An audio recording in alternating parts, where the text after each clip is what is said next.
Cube Radio.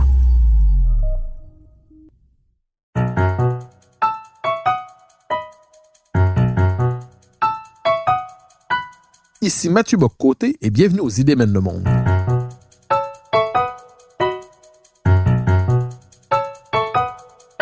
À travers le regard des intellectuels québécois et européens, nous cherchons à comprendre les grands débats qui façonnent notre époque.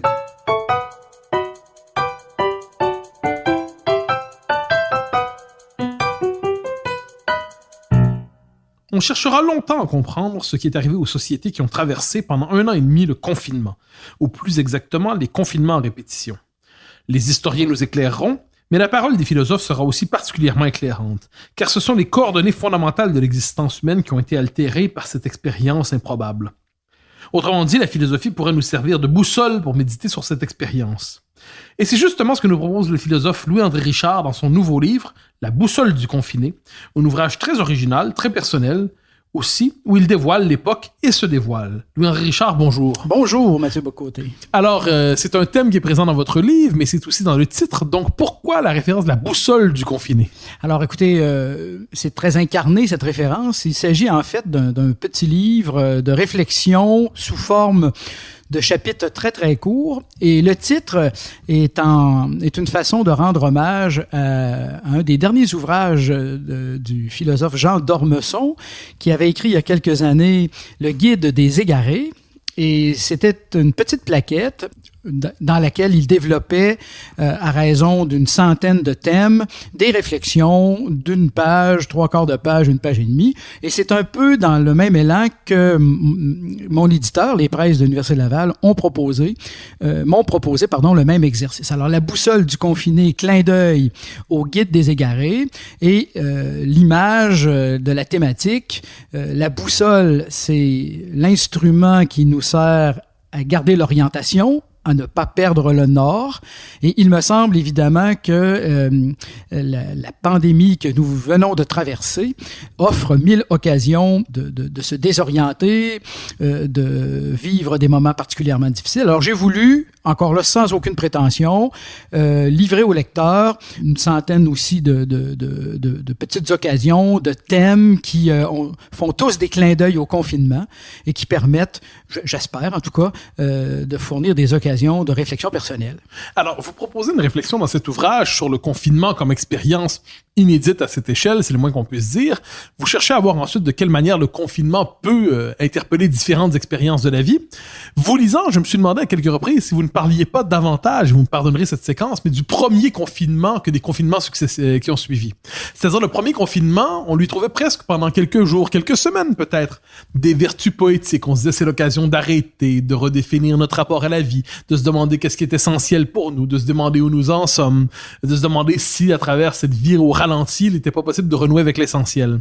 Et 1 an et demi plus tard, le confinement avait perdu cette dimension poétique. Il s'était dépoétisé, il était devenu claire aliénation. Est-ce que votre livre est une méditation davantage sur le premier confinement que sur les confinements qui ont suivi? Bon, c'est une remarque extrêmement pertinente. Je pense que je pourrais y répondre en 2 volets, si je puis dire. Certainement que l'élan qui m'a poussé à réfléchir provient du premier confinement, parce que c'est l'événement choc. C'est celui qui a ébranlé tout le monde et c'est celui qui nous a pris par surprise. Alors, pour le penseur que je suis, cet élément de surprise a été l'occasion de la réflexion.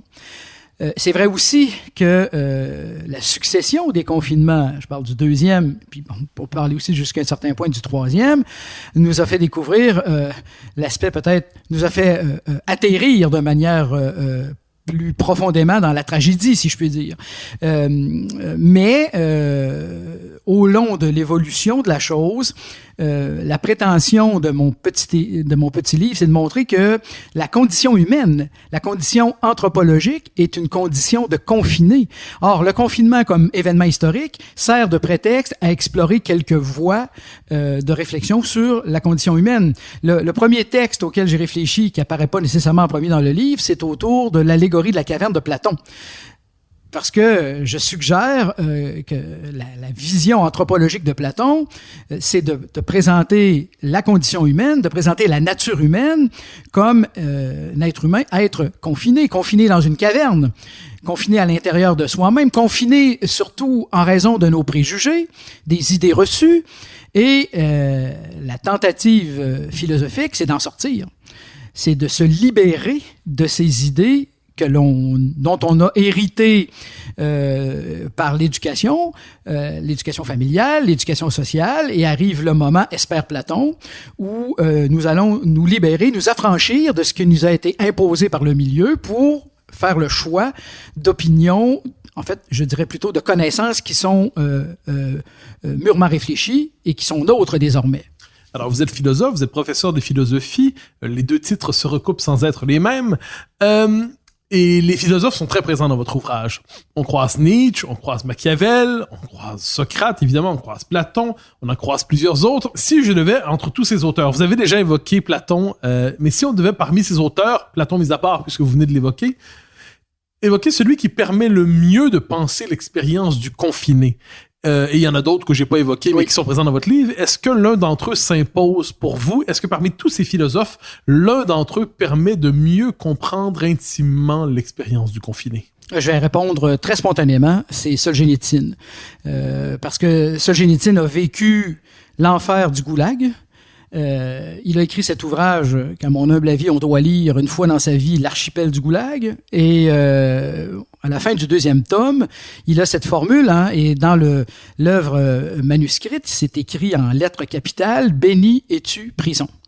Et dans le fond, Solzhenitsyn réfléchit à son expérience, et c'est quelque chose qui est extrêmement difficile à comprendre pour moi, en tout cas, puis pour nous en général, je pense, c'est qu'au cœur de ce qu'il y a de plus tragique, de plus souffrant et de plus lourd, Solzhenitsyn témoigne d'une ouverture d'esprit, d'avoir, prétendu-t-il, retrouvé sa nature profonde d'être humain. Et cette exclamation « Béni es-tu prison », c'est comme pour dire, au cœur du pire des confinements, l'âme en moi s'est éveillée, mon esprit s'est éveillé, j'ai été stupide toute ma vie, avant de découvrir qui j'étais vraiment, confronté à la pire des épreuves. Évidemment, ce n'est pas une obligation, c'est une occasion, mais je pense que l'occasion, le confinement que nous avons vécu, nous a tous été présenté. Et jamais, loin de moi, l'idée de faire de la morale avec quiconque, mais je pense que cette situation difficile peut être, pour nous humains, une occasion d'assumer notre humanité de façon pleine et entière. Alors, je pense que Solzhenitsyn, évidemment, ici, je peux pas rendre toute la profondeur de son œuvre, mais à votre question, je répondrai oui, c'est l'auteur qui m'apparaît être le plus signifiant pour cette réflexion sur le confinement. Alors, il y a un autre pôle, c'est-à-dire il y a Solzhenitsyn qui, effectivement, par l'expérience du goulag, fait l'expérience du confinement radical et contraint. Vous évoquez aussi dans votre livre la figure de Machiavel, qui, on pourrait dire, à certains égards, non pas l'anti-Solzhenitsyn, mais l'autre pôle existentiel de Solzhenitsyn, c'est-à-dire le penseur politique. Le propre du politique, c'est la communauté. Le propre du politique, c'est l'engagement dans la cité. Le propre du politique, c'est le contraire du confinement. C'est l'action parmi les hommes avec les hommes. Et vous évoquez que Machiavel, dont la réflexion nous éclaire encore aujourd'hui, je pense pas seulement au Prince, je pense au discours sur la première décade de Tite-Live, on pourrait en évoquer d'autres, l'histoire de Florence. Machiavel lui-même, dont la pensée nous éclaire sur le politique, donc sur la vie déconfinée, la vie même de Machiavel se passe sous le signe du confinement. J'aimerais vous entendre, à cause d'épidémies plus sévères que celles que nous avons connues, j'aimerais vous entendre sur cette expérience. Est-ce qu'il y a un paradoxe dans l'œuvre de Machiavel et la vie de Machiavel? Qu'est-ce qui vous amène à introduire Machiavel dans votre ouvrage sur le confinement, en sachant que c'est le penseur du politique? Oui, tout à fait. Alors, j'ai choisi Machiavel, et je l'inclus dans l'ouvrage d'abord parce que, pour quelque chose d'assez anecdotique, mais révélateur de toute sa posture de penseur politique, Machiavel, d'abord, a connu 5 confinements, c'est-à-dire 5 épidémies, de sa tendre enfance jusqu'à sa mort. On peut dire qu'une manière globale, il a vécu son existence d'être humain plus souvent qu'autrement en confinement. Moi, quand j'ai pris conscience de ça, je me suis dit, OK, j'ai 62 ans, c'est la première fois que ça m'arrive, j'espère la dernière. Bon, il y a eu pire avant moi. Et Machiavel, ça m'a aidé à mieux comprendre la citation qui a fait en sorte que, l'anecdote qui a fait en sorte que je l'inclus dans ma réflexion, c'est que Machiavel disait, le soir, quand je rentre chez moi, fatigué, parce qu'il a mené une carrière politique sur le terrain très importante, quand je rentre chez moi fatigué, je me débarrasse de mes habits du jour, je vais mes plus beaux habits et j'entre dans mon bureau, qui est aussi sa bibliothèque, pour mener la conversation avec mes amis de toujours. Là, il y a Tite-Live, bien entendu, il y a Platon et tout. Machiavel, donc, propose une manière de vivre le confinement en compagnie des grands auteurs. Alors ça, pour moi, c'est la chose, c'est vraiment, dans ma vie personnelle, une voie à privilégier pour faire contre mauvaise fortune, bon cœur. Vous parlez du paradoxe, et je m'en voudrais ne pas dire un mot. Évidemment, Machiavel, c'est le penseur de la vie politique pratique, d'une certaine manière le père de l'utilitarisme, et donc quelqu'un dont les visées de réflexion ne sont pas très métaphysiques, hein, on s'entend bien. Mais si je fais référence à cette anecdote, moi, Machiavel m'a toujours apparu comme un être profondément paradoxal. Je l'ai toujours lu, et je peux me tromper, bien entendu, je suis pas un grand spécialiste de sa pensée, mais je l'ai toujours lu comme quelqu'un qui me semblait plus préoccupé par « allons jusqu'au bout des impasses que l'être humain peut imaginer pour la vie politique », en espérant que la cohérence jusqu'au terme va dissuader ou va donner l'occasion de mettre en valeur les aspirations légitimes qu'on retrouve chez Tite-Live, chez Platon, chez Aristote et compagnie. Donc, pour moi, c'est dans sa pensée, il y a ce paradoxe.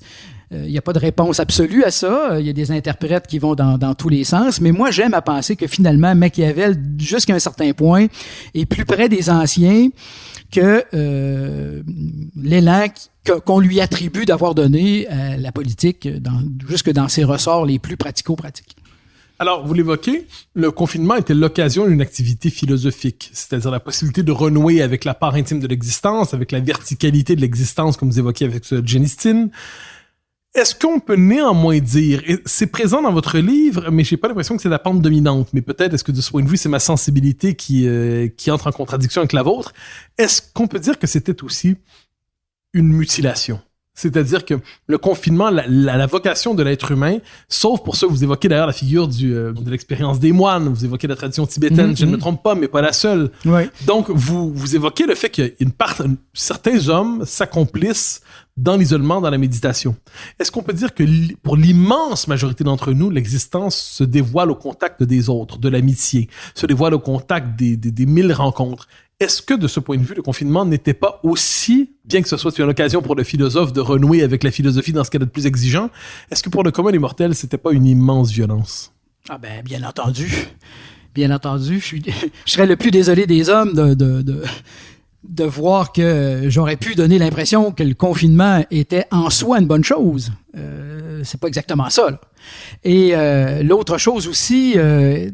tous les exemples dont je me suis servi pour parler, je dirais, des avantages bénéfiques du confinement, chez les philosophes les plus illustres, ça ne conduit jamais au repli sur soi. Même la méditation du connais-toi toi-même, là, la méditation sur notre propre condition d'être confiné, est une condition sine qua non à l'amitié, à la vie avec autrui, à l'allonomie, puisque j'ai parlé de ce concept dans mon livre, c'est-à-dire à l'ouverture aux autres.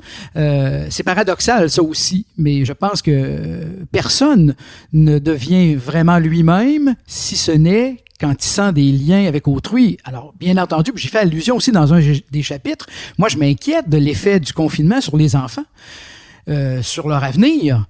Ça va être difficile de mesurer là, ces enfants qui dessinent des visages masqués, sans nez ni bouche, qui auront grandi avec cette seule expérience. C'est très déterminant à cet âge. Donc, effectivement, l'expérience du confinement est une expérience très, très traumatisante, anxiogène. Je ne veux pas du tout nier la chose. Mais, parce qu'il y a deux choses là-dedans. Là. Vous avez commencé votre entrevue en me faisant parler du fait que j'exploite l'idée que nous sommes des êtres de conditions confinées. Alors, je parle en prof de philo, là, de conditions confinées. Le confinement comme événement, c'est autre chose.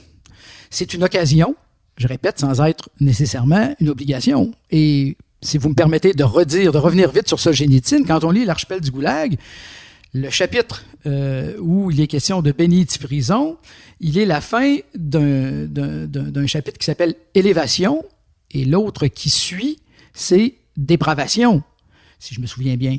Et c'est l'expérience de tous ces prisonniers qui se sont suicidés à cause de l'expérience du goulag. Donc, c'est la même chose, je dirais à moindre mesure, mais quand même, c'est la même logique pour le confinement.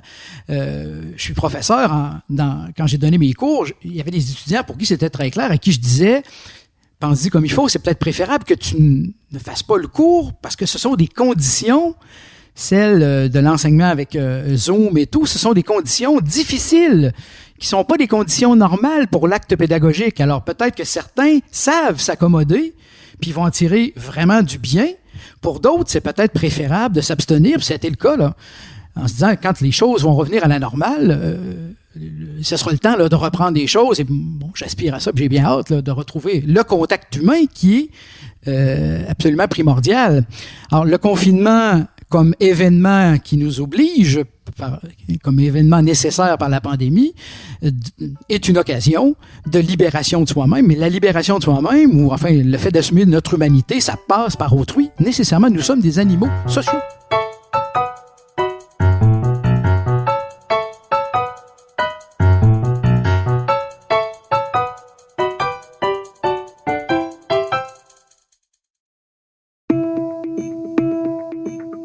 Bonjour, je suis Denis Martel et je vous invite à écouter mon balado Épilogue. C'est une série sur les moments marquants de notre histoire nationale, racontés par ceux qui l'ont vécu. Par exemple, on a les 3 leaders étudiants de l'époque qui nous ont raconté la crise étudiante de 2012. On a aussi Mario Dumont et Lisa Frula qui nous ont raconté leur propre version du référendum de 95. Avec mon collègue Benjamin Tremblay, on a voulu savoir si leur vision des événements avait changé avec le temps. Et surtout, quelles leçons les nouvelles générations pouvaient tirer de tout ça? Écoutez Épilogue sur Cube Radio et sur toutes les plateformes de balado.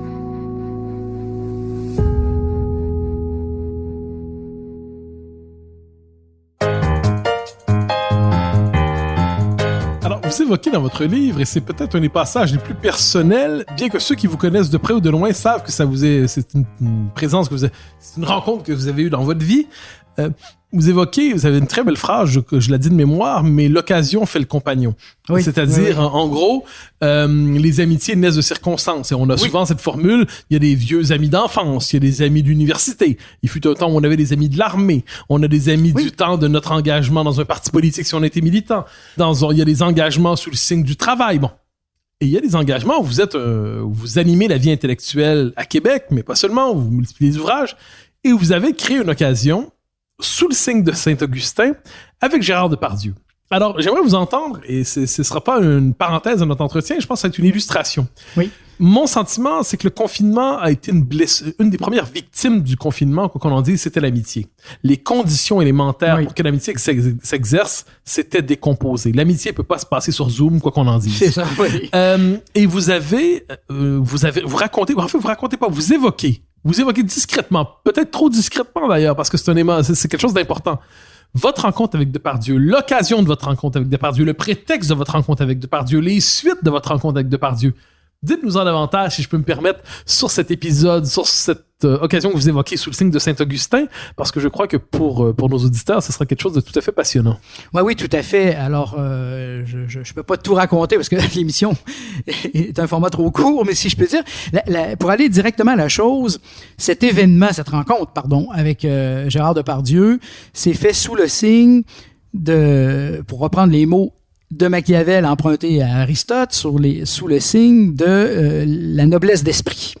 C'est-à-dire que Gérard Depardieu, qui est un acteur immense, qui est un artiste immense, qui est un génie, je le dis parce que j'ai eu l'occasion de le constater, mais qui n'est pas un intellectuel, un jour, sous l'invitation de Jean-Paul II, a lu les Confessions de Saint-Augustin d'un couvert à l'autre, en un week-end.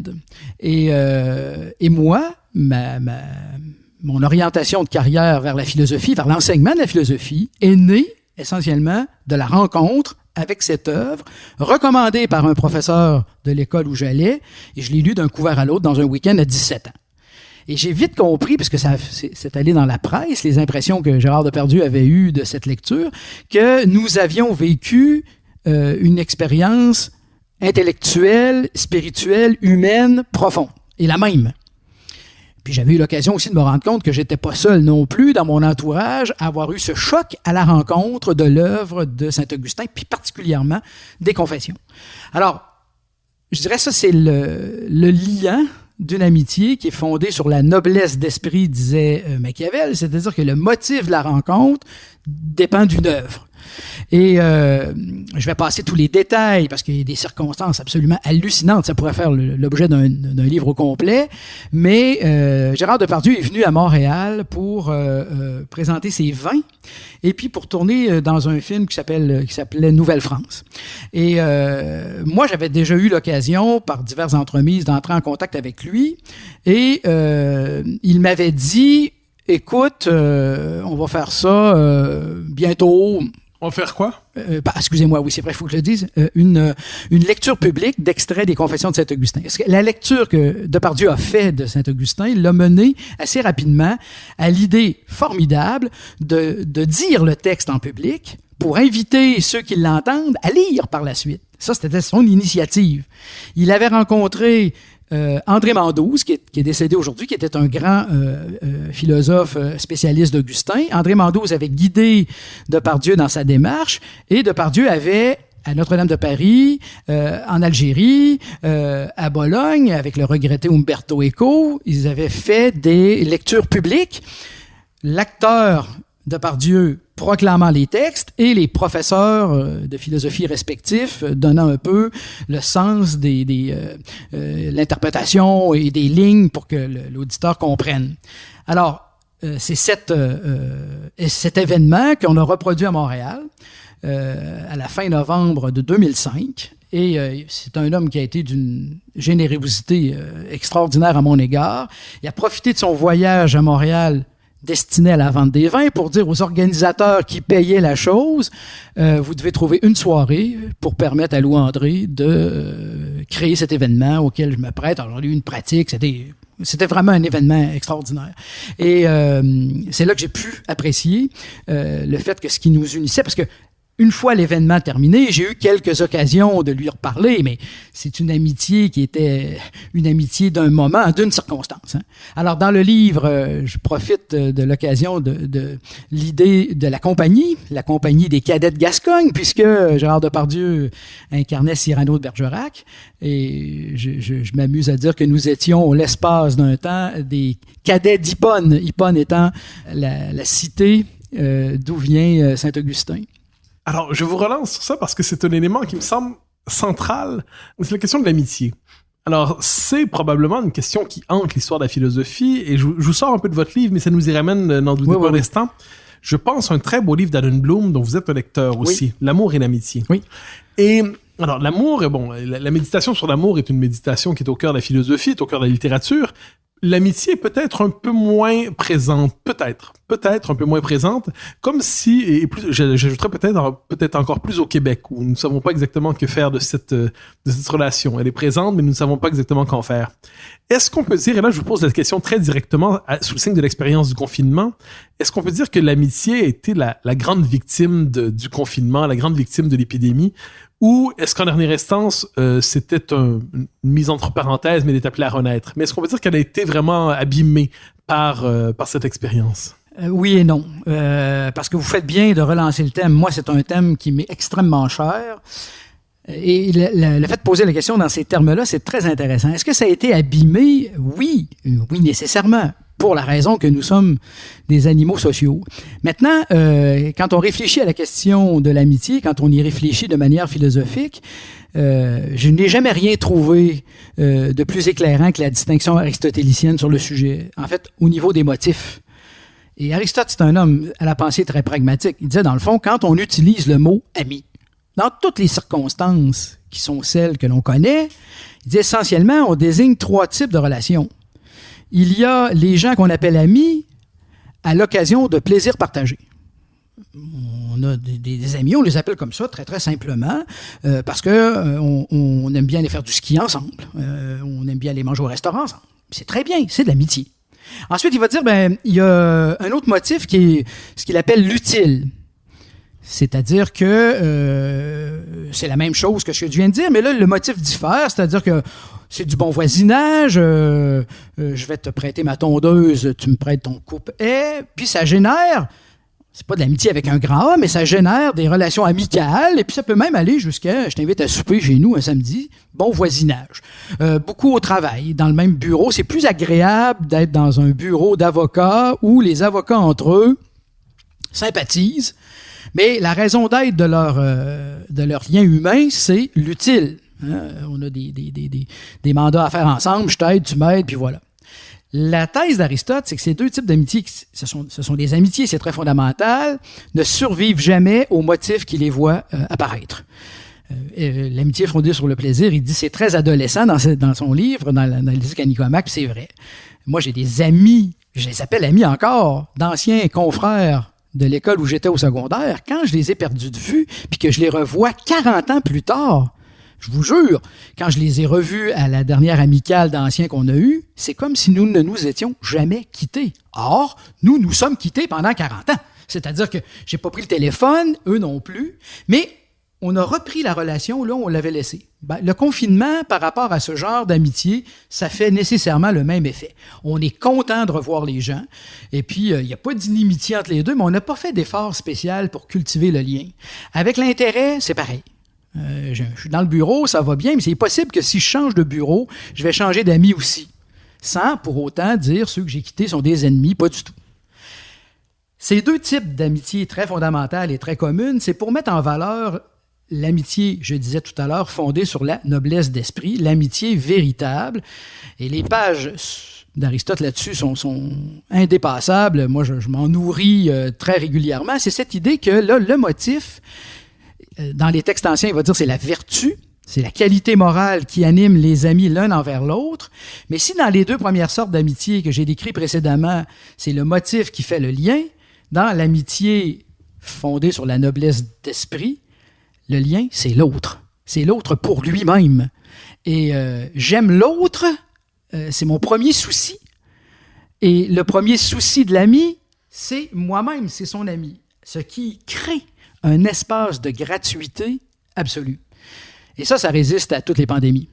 Maintenant, ça résiste à toutes les pandémies parce que le motif, d'une certaine manière, ou la raison d'être est très intellectuelle, mais nous sommes des êtres de chair et de sang, on ne peut pas se contenter là, du monde des idées. Mais c'est clair, à mon avis, que si l'ancrage est de cette nature, les épreuves qu'on traverse ne réussiront jamais à briser le lien. Et moi, j'ai eu la chance de vivre à une ou deux reprises des amitiés de cette qualité-là, parce qu'Aristote est très pragmatique. Il va dire, écoutez, ce qu'on appelle un ami véritable, là, il y a deux tests. Le premier, c'est le temps. Mais là, le test est passé quand l'un des amis décède. Je pourrais dire, j'ai eu cet ami toute ma vie, et la vie est terminée. Je l'aurai encore, mais je suis mort. Ou enfin, c'est plutôt l'autre qui va le dire. Et puis, l'autre, c'est l'épreuve. Et là, il y a un mot, j'en parle souvent avec mes étudiants parce que je l'applique pour ma vie, c'est très compliqué. Il va dire, une amitié digne de ce nom fait passer le vrai avant le sentiment. La vérité avant l'émotivité. Et ça peut paraître simple dit comme ça, mais c'est très complexe. Aristote va dire, la plus grande des épreuves, c'est de dire avec franchise à son ami la vérité que nous pensons être celle qui doit être dite, surtout à l'occasion où tout le reste de l'entourage vient flatter cet ami. Et si cet ami est sensible à la flatterie des gens qui l'entourent, il risque de traiter son véritable ami avec beaucoup de dureté. Mais si on passe à travers ça, le lien qui en découle est un lien plus fort et plus durable. Moi, j'ai vécu ça au moins une fois dans ma vie et je ne l'oublierai jamais. Et c'est vrai que cet ami que j'ai conservé, et ça a scandalisé des gens autour qui ont dit « Ben oui, mais c'est pas possible d'avoir agi de la sorte et tout. » Parce que dire le vrai, c'est dire ce qu'on pense être vrai. Ça se peut que ce soit pas vrai, objectivement parlant. Ouais, mais so what? J'ai été franc, avec la modestie de dire « Je pense que la chose est comme ça. » j'ai pu recevoir l'opprobre de celui à qui je l'ai dit. Mais quand les choses se rétablissent, qu'est-ce qui arrive? L'ami vient vers l'autre et dit, voilà, tu étais le seul qui avait raison. Alors, on a évoqué la question de l'amitié. On pourrait dire qu'un autre pôle, donc l'amitié abîmée par la COVID, mais l'amitié qui survit au confinement. Il y a un autre pôle dans votre ouvrage. Je ne dirais pas la fuite, mais à tout le moins, c'est la possibilité de se dérober au confinement. Bon, vous avez évoqué tantôt par le travail de la pensée, mais quelquefois le corps a ses propres exigences. Et vous avez un article tout à fait intéressant sur la bicyclette. Oui. Alors, c'est un peu, on le voit pas venir, on le voit pas arriver, et il apparaît comme tel la bicyclette. Alors, pourquoi la bicyclette apparaît dans une réflexion sur le confinement? Ça devient l'ultime espace de liberté dans le confinement, l'occasion de s'éprouver soi-même. Qu'est-ce que la bicyclette vient faire dans ce livre? Merci de poser la question. Alors, vous avez d'entrée de jeu souligné que mon livre était très personnel. Et là, c'est l'occasion de le vérifier. En fait, pourquoi la bicyclette? Parce que c'est mon sport préféré. Et en amont de cela, il y a cette idée, une autre maxime que les Grecs aimaient, un esprit sain dans un corps sain. Moi, j'ai écrit dans un autre chapitre que, à mon avis, il y a 3 ingrédients susceptibles de nous aider à passer à travers un drame comme le confinement. La lecture, l'écoute de la musique et l'activité sportive. Moi, en tout cas, personnellement, ça m'a beaucoup aidé. La lecture, je pense pas être obligé de vous en convaincre, mais le sport, pour moi, en tout cas, l'activité, ça n'a pas besoin d'être très intense, mais régulièrement, en tout cas, moi, ça me fait un bien énorme. La bicyclette, dans le contexte, c'est un clin d'œil à Arthur Conan Doyle, le père de Sherlock Holmes, parce qu'évidemment, c'est aussi l'œuvre de Conan Doyle qui m'a donné le goût de la lecture quand j'étais jeune adolescent. Et puis, j'ai découvert que Conan Doyle, était un amant du vélo. Alors moi, je fais du vélo depuis la même époque où j'ai commencé à lire, très très tôt. Et pourquoi le vélo plus que ça? Ben parce que dans mon amour de la bicyclette, j'ai toujours été fasciné, bien que je ne sois pas un professionnel de la chose, du fait que les cyclistes font des sacrifices physiques énormes. C'est peut-être la discipline sportive la plus dure pour le corps humain. Un cycliste digne de ce nom qui aspire à faire les Jeux olympiques, là, c'est quelqu'un qui va monter, je ne sais pas si mon exemple de Montréal est bon. À Québec, on a la côte Gilmore qui part du fleuve, qui monte vers les plaines d'Abraham. Ceux qui s'entraînent sérieusement vont monter cette côte des dizaines et des dizaines de fois par jour jusqu'à la fin de la journée, au point de ne pas être capable de marcher une fois qu'ils descendent du vélo. Puis quand on leur demande pourquoi, ben ils vont vous dire, si en début de saison, nous ne brisons pas les gaines de myéline musculaire qui font en sorte que nos muscles des jambes prennent du volume, la saison est terminée avant de commencer. On ne pourra pas avoir des performances dignes de ce nom si on ne s'astreint pas à ce genre de douleur absolument épouvantable en partant. Alors moi, ça m'a toujours fasciné parce que je me dis, bon, quelqu'un peut dire, écoutez, c'est du masochisme pur que de faire exprès pour se faire mal aux jambes, mais le vélo, c'est la victoire de la pugnacité humaine en vue de remporter la médaille. Là. C'est pas la souffrance pour la souffrance qu'on veut. Ce qu'on veut, c'est la médaille. Ce qu'on veut, c'est la performance, bien arrivée et tout. Alors, moi, j'ai toujours vu là-dedans une forme, une manière d'illustrer comment les situations qui sont difficiles, encore que je le disais depuis le début, peuvent être des occasions de nous permettre d'aller plus loin. Et le vélo me semble emblématique de la chose. C'est une des raisons. Maintenant, ceci dit, la citation de Conan Doyle est très, très belle parce que lui, il dit, ben moi, le vélo, ça me permet de m'évader. Puis écoutez, à vélo, je parle d'expérience, rouler dans la campagne, sentir l'herbe, moi, ça me vide la tête dans le bon sens du terme. Souvent, des idées de livres, des idées de textes, des problèmes que je comprenais pas bien, je vais les résoudre en partie à vélo. Après ça, j'entre et puis j'écris, puis voilà. Alors, il y a un autre pôle qui est présent dans votre ouvrage sur le confinement, c'est le pôle politique. Alors, vous l'abordez, vous suggérez, avec raison probablement, que le confinement s'est imposé à la manière d'une mesure pragmatique, pourrait-on dire. C'est-à-dire, bon, ben, on a une crise, voilà ce qu'il faut faire. Est-ce qu'il n'y a pas néanmoins le risque que lorsqu'une fois alors que ça demeure une mesure extrême, une arme de destruction sociale massive, une arme de destruction massive des relations sociales, une mesure d'exception peut-être nécessaire.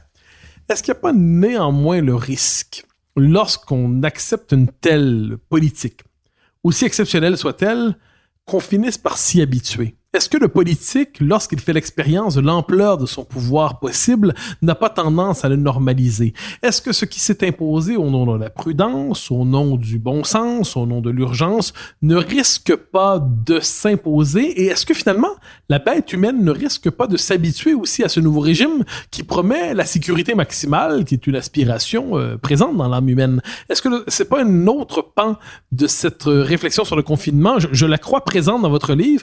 Ensuite, l'ouvrage n'est pas structuré comme une thèse. Non. Mais est-ce que c'est une avenue probable, une avenue inquiétante, c'est-à-dire ayant normalisé l'existence confinée, est-il possible que nous nous y habituions? Oui, tout à fait. En fait, je dirais que c'est pas une thèse, mais c'est une préoccupation très sérieuse. C'est la préoccupation qui, de prof de philo politique que je suis, qui m'habite, c'est-à-dire de dépister toutes les occasions d'asservissement potentiel dans les régimes. Et là, évidemment,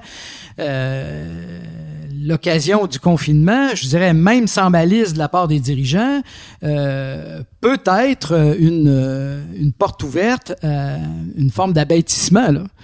Un abêtissement qui pourrait se prolonger, devenir une norme. Je veux pas le croire. Je vois le risque.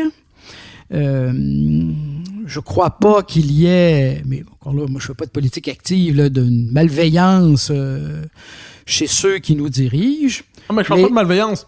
Je parle d'habitude, c'est-à-dire que c'est un moyen pragmatique utile pour limiter les interactions pouvant pousser à l'épidémie. Oui. Bon. Oui. Alors ça, il n'y a pas de doute. Mais est-ce que, sans évoquer la possibilité de la malveillance, est-ce qu'il n'y a pas seulement au nom d'une forme d'habitude pragmatique, le consentement à une mesure qui, en dernière instance, est liberticide? Oui, tout à fait. En fait, j'y arrivais, là, c'est-à-dire que sans prêter de malveillance à ceux qui dirigent, il y a le risque chez ceux, sur la population, chez ceux qui sont dirigés, de trop bien s'accommoder de cette nouvelle manière de vivre.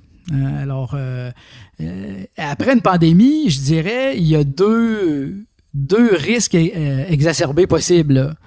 Il y a le laisser-aller complet, puis je parle au niveau individuel, ou la position timorée qui fait notre affaire. C'est-à-dire, il y a des gens, on peut dire que, puis je l'ai entendu beaucoup, jusqu'à un certain point, parfois moi-même, je me disais, oui, une des choses que le confinement, un des aspects positifs très concrets du confinement, pour moi, ça aurait été de dire, le rythme de la vie, c'est plus relax, là. Souvent, moi, en tout cas, j'ai un rythme de vie assez effréné, puis là, veut pas, il fallait que ça diminuait. Des petites choses, plus de temps pour vivre les repas à la maison, un paquet de trucs comme ça on dit, oui, c'est bien. Après ça, il y a tout le manque des sorties au restaurant, de revoir les gens. Et ça, c'est comme, dans mon cas aussi toujours, c'est comme un presto qui veut éclater. Alors, il y a les deux tendances. Moi, je pense qu'il y a le danger, et c'est peut-être une des façons de répondre à votre question, de voir une partie de la population trop bien s'accommoder de l'espèce de société cocooning, là.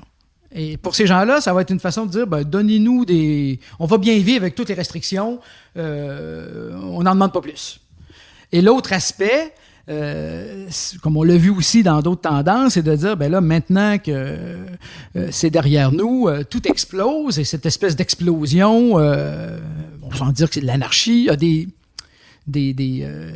des élans, des saveurs là, d'exagération. Moi, je mets en perspective deux exagérations possibles.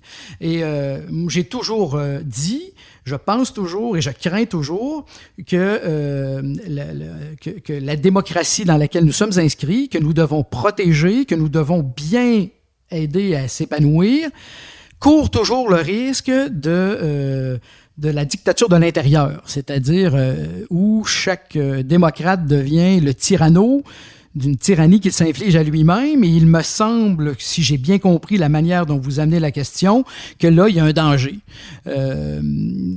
qui pourrait mener à une espèce d'asservissement du démocrate par lui-même, là. Alors, dans votre livre, le concept d'épidémie, vous l'utilisez et vous l'extrayez de la présente épidémie pour penser d'autres phénomènes sociaux. Et en effet, au même moment où se déployait l'épidémie, ce qu'on a connu, se déployait aussi une épidémie idéologique assez particulière, dont on parle beaucoup, qui était présente auparavant, mais qui semble s'être accélérée. C'est ce qu'on appelle le wokisme. Et vous avez quelques passages dans l'ouvrage où vous confessez votre inquiétude devant la diffusion en accéléré du wokisme, devant ce qu'on pourrait appeler l'épidémie du wokisme, une forme d'épidémie idéologique, où tous en sont atteints d'une manière ou de l'autre, même s'ils ne le savaient pas nécessairement. Une épidémie qui semble s'emparer des milieux patronaux, des milieux syndicaux, des milieux politiques, des milieux universitaires. De quelle manière le concept d'épidémie arraché à la COVID vous permet-il de penser justement la diffusion du wokisme? Puis je prends la peine de le dire, on a vécu 2020 à la lumière de l'épidémie du wokisme au Canada, mais pas seulement, aux États-Unis, en Europe occidentale. On a vu ce concept s'imposer pour décrire une réalité nouvelle, ce que j'appelle une nouvelle gauche religieuse. De quelle manière utilisez-vous le concept d'épidémie pour penser le wokisme? En fait, très concrètement, le jour, la veille où on a été invité au confinement ici au Québec en mars 2020, j'étais ici à Radio-Canada pour faire une émission et l'animatrice de cette émission a décrit le cégep du Vieux-Montréal comme étant le cégep le plus woke de Montréal. L'anecdote, c'est qu'il y avait un professeur du cégep en question, il y avait l'animatrice bien sûr et moi-même, et pour les trois, on était un petit peu dans l'embarras. Elle avait utilisé l'adjectif sans trop savoir exactement ce que ça pouvait vouloir dire, et puis elle nous a posé la question, en tout cas moi, de mon côté, je pense que c'était une des premières fois que j'entendais le mot. Je comprenais pas du tout ce que ça voulait dire. Ça s'est terminé rapidement en disant « Bon, c'est sans doute pour dire que c'est le cégep le plus éveillé de la région de Montréal. » Bon, c'est ce que le mot veut dire. Positivement connoté, alors. Tout à fait. Et, mais je voyais pas très bien où ça allait. Ceci pour dire qu'un an après, je suis retourné à la même émission et qu'en un an, ce que vous décrivez et que vous compreniez mieux que moi, j'en doute pas, là, était sur toutes les lèvres. Et là, on a vu ce phénomène, c'est le phénomène de l'épidémie du wokisme, prendre toute sa mesure. Et depuis lors, et c'est pour ça que j'en fais des allusions dans mes textes, dans certains de mes textes, moi, je suis un peu interloqué devant cette chose. J'ai bien compris, parce que j'ai fait quelques recherches, qu'il s'agit d'un phénomène historique qui est rattaché à une communauté particulière aux États-Unis, que c'était dans les intentions premières quelque chose de très bien, là, pour dire à des gens qui étaient méprisés par leur communauté, réveillez-vous, bon, ça va. Mais c'est devenu une espèce maintenant de marque de commerce, et ce qui m'inquiète, c'est qu'on sert ça à toutes les sauces. Et ça véhicule, bon, par exemple, vous en avez parlé dans vos ouvrages, moi, j'ai jamais compris qu'est-ce que c'était que le racisme systémique. C'est un concept extrêmement abstrait. Si on me dit il y a des racistes au Québec et toi, Louis-André, tu l'es sans doute un peu, je veux bien dire qu'il y a peut-être des occasions dans ma vie où peut-être j'ai été raciste à des moments précis, mais on ne me fera pas dire que je suis un raciste tout court. Puis encore moins de voir ça de manière systémique. Mais j'ai compris que cette espèce de posture est de l'ordre de l'idéologie quand j'ai commencé à comprendre qu'il y a une espèce de volonté de faire un procès à l'histoire par une inquisition qui connaît pas bien les tenants et les aboutissants historiques en jeu. Et ça me fait très peur. Et je pense, c'est pour ça que j'en donne quelques germes dans ma réflexion, mais là j'en suis venu à penser que ce qu'on appelle le wokisme est la nouvelle mouture d'une nouvelle idéologie, un peu comme le communisme l'a été, qui est installée ici là, pour quelques générations. Et je pense vraiment que c'est peut-être la nouvelle gauche, si on peut parler ainsi, là, systématique, qui impose de nouveaux canons, parce que les enfants grandissent là-dedans. Et mais je ne suis pas pessimiste, parce que je me dis, dans 2 générations, la nature va réclamer ses droits. Là. Il y a tellement des choses ahurissantes là-dedans, sur la question de la guerre des genres, le sexe et tout, que à un moment donné, il faut que ça va revenir de toute façon à quelque chose de plus près de la réalité. Mais en attendant, je pense qu'on n'est pas sorti de l'auberge. Alors, nous arrivons au terme de cet entretien et je me permets une dernière question. sur votre ouvrage directement. Imaginons un lecteur qui lit votre ouvrage, qui le termine, et il se demande que doit-il en retenir essentiellement?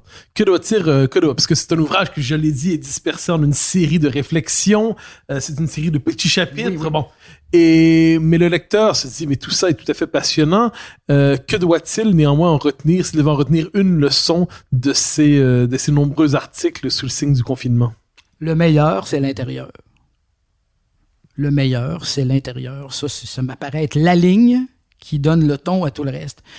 Parce que, c'est un clin d'œil à Socrate, au « connais-toi toi-même ». Évidemment, je suis un prof de philo, c'est quelque chose, mais je pense que un des problèmes de notre époque, c'est que, pour toutes sortes de raisons, c'est pas propre à notre époque, remarquez, là, mais avec les moyens qu'on a aujourd'hui, on est hors de nous-mêmes de 1000 façons, des centaines de fois par jour. C'est de plus en plus difficile d'entrer en soi-même. Vous avez écrit une chronique fort intéressante sur la lecture, puis les dispositions de la lecture. Tout récemment, vous avez fait ça. Enfin, bref, il y a là-dedans cette idée de dire que pour lire, on doit s'arrêter. Et c'est pas juste s'arrêter physiquement, il faut entrer en soi-même. Et toutes les occasions que nous pouvons découvrir, de poser ce geste d'entrer en nous-mêmes, ce sont des occasions qui nous permettent d'aller au cœur de notre propre confinement. Quand je dis que le confinement extérieur, c'est une occasion pour entrer en soi-même. Alors, il me semble que tout ce que j'ai fait converge dans cette conviction que le meilleur est l'intérieur. J'ai toujours dit, comme prof de philo, ma tâche, c'est d'aider à ce que les jeunes brisent leurs illusions sans rompre avec leurs aspirations. Si on ne fait que briser des illusions, on devient cynique. Et le cynisme, c'est une contrefaçon de l'humanité. Si on vit dans le déni ou dans une espèce de paradis fleur bleue, ça aussi, ça brise l'humanité. Il y a des aspirations, dont celle de vivre pleinement notre intériorité, qui ont besoin de disposition pour s'épanouir. Et pour ça, il faut lutter contre tout ce qui nous illusionne, souvent de choses très superficielles, mais qui nous sollicitent tellement que c'est difficile d'y résister. Louis-André Richard, c'était un immense plaisir de vous recevoir aux Idées mènent le monde. Je rappelle le titre de votre ouvrage, La boussole du confiné, aux presses de l'Université Laval. Merci infiniment. Bien, merci beaucoup de la conversation.